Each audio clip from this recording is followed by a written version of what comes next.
Se você é inscrito no canal ou pelo menos acompanha alguns vídeos aqui, já deve saber que eu costumo falar bastante sobre o mangá de 20th Century Boys e outras obras desse mesmo autor. E em um desses vídeos, eu mencionei que o Naoki Urasawa faz vilões maravilhosos para esses mangás. E um deles é o vilão principal de 20th Century Boys, o Amigo. E eu quero falar agora para todos vocês como que esse personagem conseguiu ser um vilão tão bom, tão inteligente e com um plano mais do que perfeito, que foi capaz de se tornar um próprio deus no universo desse mangá. O plano do Amigo, de longe, é o que mais me faz gostar dele, porque ele conseguiu começar com esse plano desde que ele era criança até se tornar adulto mais velho. E tudo ocorreu exatamente como ele imaginava até certo ponto. E fez um plano tão impecável que ele realmente conseguiu obter tudo o que ele sempre quis. Primeiro de tudo, no mangá tem um livro que o protagonista e seus amigos escreveram para prever o futuro, como se fosse um livro que escreve tudo o que vai acontecer dali pra frente, meio que se baseando em obras antigas de shonen, que tinham várias coisas diferentes, como robôs gigantes, armas biológicas e os lugares que seriam atingidos por essa arma, e muito mais. E o Amigo, quando era mais novo, pegou esse livro e ainda fez uma continuação das coisas que tinham nele, falando que era o segundo livro das profecias. E ele simplesmente fez literalmente tudo que estava escrito naqueles livros acontecer de verdade, quase que ao pé da letra, para conseguir controlar o mundo inteiro. Então vocês podem imaginar, baseando nas coisas que eu falei que estavam escritas ali, o que aconteceu no mangá daquele momento pra frente. Mas ele não fez isso magicamente, ou conseguiu as coisas de uma forma fácil, como se fosse de mão beijada. Não mesmo, porque ele começou bem pequeno, usando primeiro truques baratos, para parecer que ele havia poderes sobrenaturais. E é assim que ele ganhou total confiança dos seus amigos. E aos poucos, a confiança de outras pessoas, ele foi se tornando maior ainda. Porque no começo do mangá, mostra ele sendo líder de um culto com o nome de Amigo, onde ele dizia ser o grande salvador, e que ao lado dele, as pessoas poderiam encontrar a verdadeira salvação, como se fosse um novo Messias, e usando os truques dele, de ficar flutuando no meio do ar e prever o futuro dos acontecimentos, ele fez com que todas as pessoas acreditassem que ele estava mesmo falando a verdade e seguiam ele de forma incondicional, sendo que, na verdade, ele estava manipulando tudo por debaixo dos panos para que o futuro acontecesse da forma que ele planejou, como se ele soubesse tudo, seguindo estritamente aquele livro das profecias que pertencia ao Kenji, o protagonista, e seus amigos.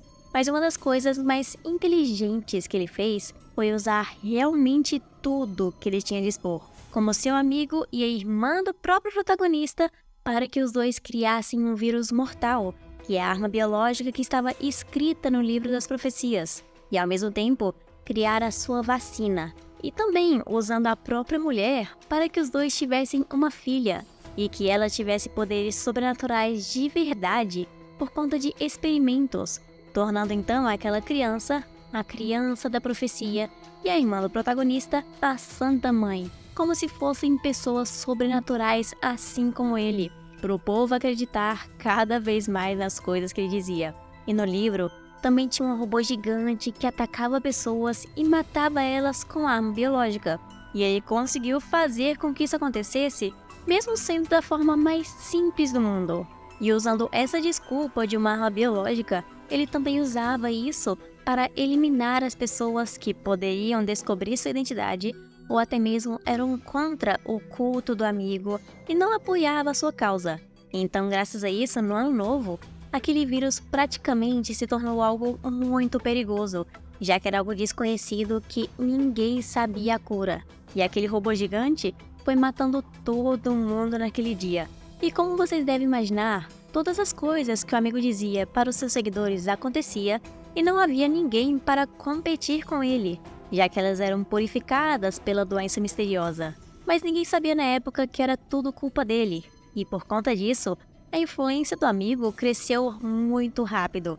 fazendo até ele se tornar um partido político muito importante no Japão, o Partido da Amizade, e que todos que tinham relação com esse partido eram até mesmo respeitados pela lei, como pelos policiais e seguranças, só pelo fato de conhecerem o Partido da Amizade e mostrarem um sinal de que apoiava ele. Mas de longe, um dos maiores momentos do amigo que ele realmente fez com que seu partido se tornasse quase algo mundial foi quando ele manipulou para o protagonista parecer que era o ruim da história, o vilão no lugar dele, e que era ele quem estava espalhando o vírus pelo mundo enquanto controlava aquele robô gigante, e fez parecer como se ele e seus companheiros do Partido da Amizade, por ele ter poderes sobrenaturais, já sabiam que isso iria acontecer e produziram uma vacina e ainda por cima salvaram todos da facção do protagonista, sendo que na verdade era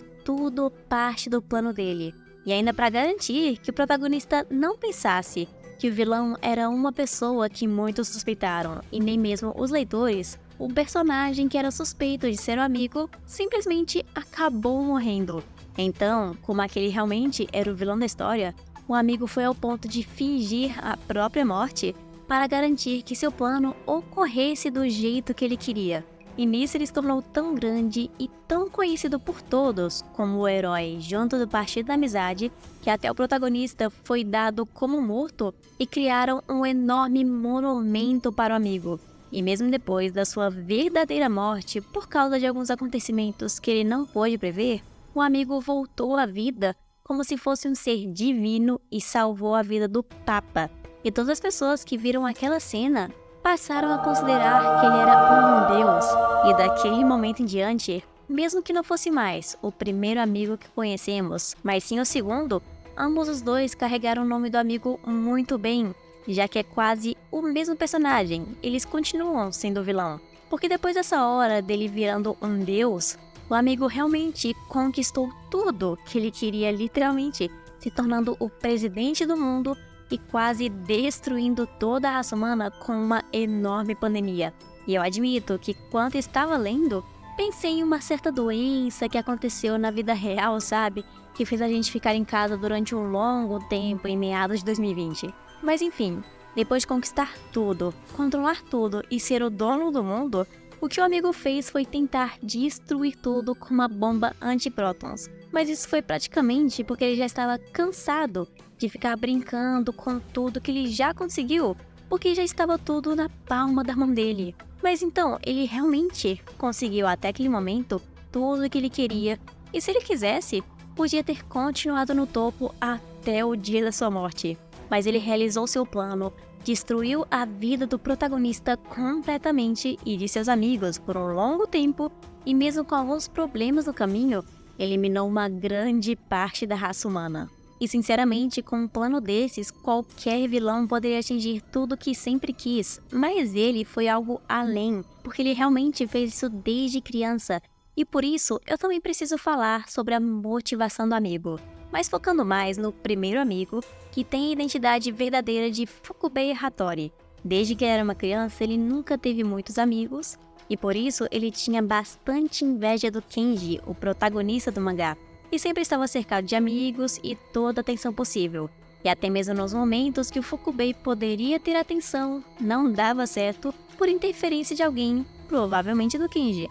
E por conta disso, a inveja dele só cresceu cada vez mais, e a motivação de vida dele se tornou destruir o Kenji por conta desse rancor que ele tinha desde criança e de não ter mais amigos. E é daí que vem o nome dele como vilão, o amigo. E com motivação você pode até imaginar que não faz nenhum sentido ele guardar tanto rancor assim de alguém a ponto de criar um plano super elaborado e quase destruir o mundo. Mas eu devo admitir que é o plano mais bem feito e mais perfeito que eu já vi em qualquer mangá. E mesmo que a motivação do Fukubei não pareça ser das melhores, é realmente para ser algo mais de criança, algo infantil, que perseguiu ele a vida toda desde que era pequeno. E que meio para ele se vingar, se dedicou anos para conseguir o que queria. Então essa motivação meio infantil dele, digamos assim, é o que faz ele ser diferente dos outros.